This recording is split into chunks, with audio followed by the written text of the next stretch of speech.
যে আমার নিয়ামত পেয়ে বান্দা তোমরা যদি আমার নিয়ামতের শুকরিয়া জ্ঞাপন করো তাহলে আমি তোমাদের নিয়ামতকে বৃদ্ধি করে দেব, আর যদি শুকরিয়া আদায় না করো তাহলে নিয়ামত তো আল্লাহ তাআলা ছিনিয়ে নিবে, এর বিপরীতে আল্লাহ পাক রব্বুল আলামিন তাকে শাস্তি দান করবেন। তো আপনাদের সামনে আলোচনার উদ্দেশ্যে কোরআনে কারীম থেকে একটি আয়াত তিলাওয়াত করেছি।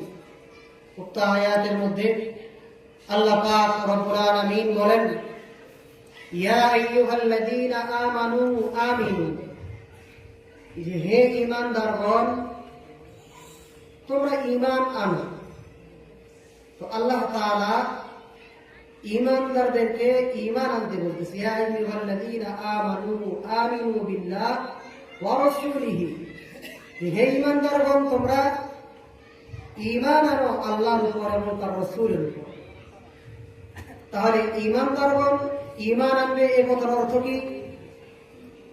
ঈমানদারগণ ঈমান আনবে এ কথার অর্থ হলো যারা শুধু মুখে মুখে ঈমান আনছে, অন্তরে আল্লাহ এবং আল্লাহ রসুলকে বিশ্বাস করে না, তারা অন্তরেও আল্লাহ এবং আল্লাহ রসুলকে বিশ্বাস করো এবং অন্তরেও আল্লাহ তাআলা এবং আল্লাহ রসুলের ঈমান নিয়ে আসো।